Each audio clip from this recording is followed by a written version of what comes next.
हम मौसम की तरफ देख रहे थे, सुबह कई मित्रजन मिले तो कहने लगे जी कहाँ जा रहे हैं मुसाफिर जी। मैंने कहा जी आज हमारी जो हमारा पछात मंडल की जो कार्यकारिणी है और जो हमारे कार्यकर्ता हैं पछात मंडल के, उनका आज जनरल हाउस है और उसके लिए मुझे आमंत्रित किया गया है बिलीराम शर्मा जी द्वारा। तो मैंने कहा मैंने उसमें जाना है। कहते आज ये आम सभा हो जाएगी, ये जनसभा हो जाएगी। तो मुझे भी बड़ा जी मतलब लग नहीं रहा था कि जैसा मौसम था, जहाँ जहाँ से हम आ रहे थे तो बादल जैसे बादल फटते हैं ना उतनी जोर से बारिश हो रही। लेकिन मैं आपका दिल की गहराइयों से बहुत बहुत आभार व्यक्त करता हूँ, धन्यवाद करता हूँ आप लोगों का। मेरे पास शब्द नहीं, किन शब्दों से मैं आपका धन्यवाद करूं। चाहे आंधी हो, तूफान हो, बरसात हो, सर्दी हो, चाहे भयंकर गर्मी हो, जब भी कभी आपकी आवश्यकता पड़ी, जब भी कभी आपके आशीर्वाद की जरूरत पड़ी, या फिर पछात के विकास की बात हो, उसमें भी जब जब आपको याद किया गया, मैं दावे से कह सकता हूं मुझे वो दिन आज तक भी मुझे ऐसा दिन कोई याद नहीं है कि जब आप उस कार्यक्रम में शिरकत ना किए। बल्कि अगर उम्मीद हमको 5-10 लोगों की थी तो सैकड़ों लोग आते थे और मैं आज धन्यवाद करता हूं कि आप आज हजारों की संख्या में आते थे। आपने हमारे कार्यकारिणी का ही, हमारी कांग्रेस पार्टी का आपने मनोबल बढ़ाया है ऐसी खराब मौसम में। मैं फिर आपका बहुत बहुत धन्यवाद करता हूं। मैं हमेशा दो हूं और वो मेरे दिमाग से ना दिल से ना दिमाग से निकलती कि जो एहसान आपने मुझ पे किया। आपने 1982 में जब मैंने सरकारी सेवा से इस्तीफा दिया, जो अधिकारी जिनके पास हम कार्य करते थे, और जब हम वहाँ इस्तीफा लेके गए और हंसते हुए मैंने वो इस्तीफा दिया, तो वो जो अधिकारी काफ़ी बड़ा अधिकारी था, वो कहने लगा यार मुसाफिर जी एक बात समझ में नहीं आ रही है, इधर तो आपको टिकट नहीं मिला और उधर आप इस्तीफा दे रहे हैं और ऊपर से मुस्कुराहट भी आपकी जा रही है। तो मैंने क्या करें जी, मैंने कहा दो चीजें सीखी हैं। मैंने कहा एक तो मुस्कुराना नहीं छोड़ना, एक उम्मीद नहीं छोड़ना। तो दो चीजें जो है वो बरकरार जा रही है। हालांकि इसका काफी लोग इसका मजाक भी नहीं, मजाक तो नहीं करते, कभी कभी थोड़ा तंज कस देते हैं, कहते हैं वो मुस्कुराता ही रहता है। या भाई क्या करूं, मेरी किस्मत में लिखा है मुस्कुराना, तब तो मैं मुस्कुराता हूं। यहाँ तो लोग खुशहाली में भी नहीं मुस्कुराते। तो खैर वो मैं बात आपसे कर रहा था, वो समय आया, वो तूफान आया, उस तूफान में आप लोगों ने मुझे आशीर्वाद दिया। आप यकीन नहीं करेंगे, मेरे पास 5,000 रुपए थे जब मैंने इस्तीफा दिया, 5,000 रुपए। लेकिन वो 5,000 बहुत होते थे भाई उस समय, ये भी मैं बता दूं। और मैंने कभी ना तो इलेक्शन लड़ा था, ना मुझे पता था भी क्या क्या करना पड़ता है। लो जी इलेक्शन शुरू हो गया, टिकट मिला नहीं, और फिर लोगों ने, आप लोगों ने मुझे वोट भी दिए और नोट भी दिए। मैं कैसे आप लोगों का एहसान किया, आपकी कृपा से मैं जीत गया, आजाद उम्मीदवार के रूप में जीता।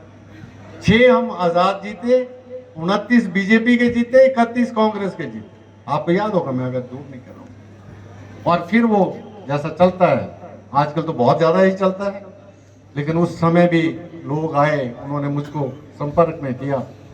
शांता कुमार जी उन दिनों जो है मुख्यमंत्री जी की दौड़ में थे, तो उन्होंने मुझे कुछ ऑफर दी। मैं उसको नहीं कहना चाहता पब्लिकली, लेकिन बहुत बड़ी ऑफर दी। कैबिनेट का तो रैंक था, वो तो मैं बता सकता हूँ, लेकिन उसके साथ जो एक बहुत बड़ी ऑफर थी मैं आपको बता नहीं सकता। कभी कभी मैं आपसे शेयर करता हूँ उस बात को, लेकिन मैंने, क्योंकि मैं जरा थोड़ा अंक गणित में भी विश्वास रखता हूँ, मैं देवी देवताओं पे भी आस्था रखता हूँ, मैं जनता पे भी विश्वास रखता हूँ। तो मैंने 29 का आंकड़ा है, 2 9 मिलाएंगे तो 11 हो जाएगा। 29 बीजेपी के थे और 31 कांग्रेस के थे। मैंने कहा 3 और 1 को जोड़ो तो 4 होते हैं। 4 भाई भी अच्छे होते हैं। 4 दिशाओं में सारे चल पड़े तो क्या हो जाता है। तो 4 आदमियों के बीच में रहना, बैठना, उठना, जो भी कुछ दुख सुख है उनके साथ गुजारेंगे। और आपकी कृपा से मैंने उस समय कांग्रेस ज्वाइन की और डिप्टी मिनिस्टर में बना। शुरू में ही डिप्टी मिनिस्टर बन गया। और जब भी कांग्रेस की सरकार आई तो आपके आशीर्वाद से, आपके बहुत ही, मैं कहता हूँ, प्रभु और देवी देवताओं के आशीर्वाद से जो पद मुझको मिला वो उसका मैंने व्यक्तिगत कभी फायदा नहीं उठाया। मैंने कभी उसका व्यक्तिगत फायदा नहीं उठाया। अगर उसका फायदा मैंने देने की कोशिश की तो पछात की जनता को देने के दी, पछात के लोगों के उसके लिए भी कोशिश की, पछात के गिरिवार और गिरिपार का जो एक खाई थी उसको पाटने के लिए उसमें पूरी शक्ति का मैंने इस्तेमाल किया। फिर ये परिक्रमा शुरू हो गई। बीच में ये जो दौर आजकल चला हुआ है ना, एक दौर ऐसा भी आया था, याद होगा आपको। हमारे ही लोग कुछ थोड़े से बेचारे ना हो जाता है भाई, देखो उनकी भी कोई गलती मैं नहीं मानता, तो चलता है। आदमी को बहुत ज्यादा उम्मीदें होती हैं। तो बहुत सारे लोग इकट्ठे हुए और राजा वीरभद्र सिंह जी हमारे जो रहनुमा थे उनका दौरा था। आप बिलीव नहीं करेंगे तो वहाँ मरयोग से शुरू हुआ और वहीं से जो था सारे जो है वो लिखा पढ़ी हो गया, पत्थरों पे लिखा गया।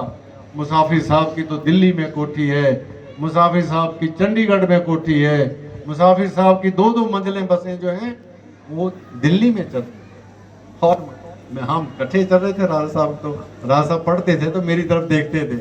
मैंने कहा जी हैं तो 2 ये तो कम बता रहे हैं, मेरे पास तो 4 मंजिलें बसें भी हैं दिल्ली में। और आप हैरान हो गए, वो तो जानते थे, उनको तो पता था, उस बात को जानते थे। तो मैं ये कहना चाहता हूँ आपसे, ये दौर चलता रहता है। आज वो लोग हमारे साथ हैं और थोड़ा सा मैं समझता हूँ कि जो आजकल भी छोटी मोटी बातें चल रही हैं, कल वो भी हमारे पार्टी के लोग हैं, विचारधारा के लोग हैं, परिवार के लोग हैं। हम समझते हैं कि ये दौर कभी कभी आता है, कभी ग्रह खराब होते हैं, कभी कुछ ना कुछ चलता रहता है और हम उम्मीद करते हैं कि ये सारा दौर समाप्त होगा और जो ड्यूटी यहाँ की कार्यकारिणी ने और अध्यक्ष जी ने मेरी लगाई है कि इस जो मामला है इसको समाप्त किया जाए। तो मैं आप सबको, जितने भी यहाँ आए हैं लोग और यहाँ जो मंच पे बैठे हैं, विश्वास दिलाना चाहता हूँ कि इस मसले को हम जो हमारी प्रदेश अध्यक्ष हैं उनके पास ले जाएंगे, उनसे बातचीत करेंगे और जिनको थोड़ी बहुत अगर दिक्कत भी है से भी बात कर लेंगे, कोई बात बड़ी नहीं है। और मैं समझता हूँ कि कोई ये बहुत बड़ा मसला नहीं है और मैं आपको यकीन दिलाना चाहता हूँ कि रानी प्रतिभा सिंह के आशीर्वाद से हम बहुत जल्दी जो है इस मसले को समझाएंगे और अपना जो हमारा मंडल है इसको बहाल करेंगे, इसको चालू करेंगे, इसको जो है वो आपका मंडल जो है वो चालू होगा और बहुत जल्दी। तो ये मैं कहना चाहता था। दूसरी बात जो मैंने कहनी है वो ये कहनी है कि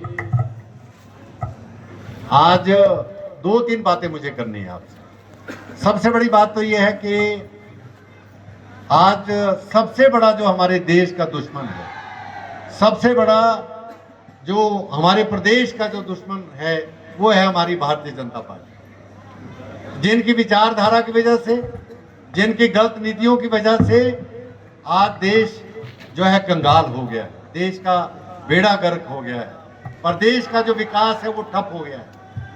तो मैं ये चाहता हूं कि आइए मिलजुल करके हम भाजपा से भाजपा को यहाँ से भगाएं और प्रदेश में एक बहुत अच्छी सरकार कांग्रेस की स्थापित करें और यहाँ का जो हमारा विकास को जो ग्रहण लग गया है उसको हम दूर हट भगाएं और दोबारा से जो हमारा विकास है वो आगे बढ़े, हम तरक्की करें। ये काम हम आप सबके सहयोग से मिल करके हम करेंगे और इसमें कामयाबी हमको मिलेगी। तो मैं ज़्यादा ना कहता हुआ आप सबका बहुत तहे दिल से आभार व्यक्त करता हूँ। समय बहुत हो गया है और मुझे उम्मीद है कि जो ये हमारे सामने जो चुनौतियां हैं, जो हमारे सामने जो आंधी और तूफान चल रहा है, इसको रोकने में हम कामयाब होंगे और हमारी जो हमारी मंजिल है, हमारा विकास, वो अब थम सा गया है। आपने देख लिया। मैं ये फिर आपसे कहना चाहता हूं कि इतने लंबे सफर में मेरी कोई इच्छा बाकी नहीं।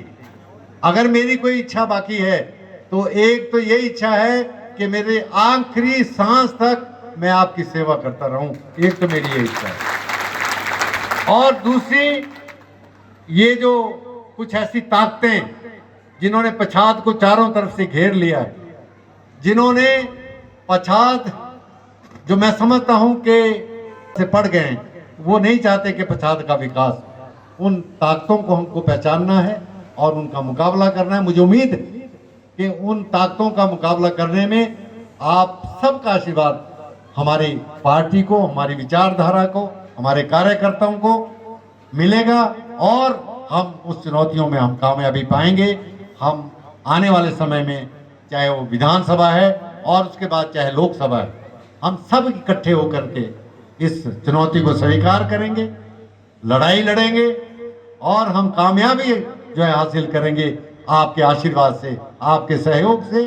वो आपने आज जो है वो दिखा दिया है, वो रास्ता आपने जो है हमको बता दिया है। तो मैं ज़्यादा ना कहता हुआ फिर से भाइयों बहनों का, माताओं का, बुजुर्गों का विशेषकर, और जो मेहमान हमारे दूर दूर से आए, उन सब का तहे दिल से इस भारी बरसात में जो आपको दिक्कत हुई है उसके लिए आपसे माफ़ी चाहता हूं और उम्मीद करता हूं कि आपका इसी तरह से भरपूर सहयोग मिलता रहेगा ताकि हम अपने मंजिल मकसूद तक जो हमारा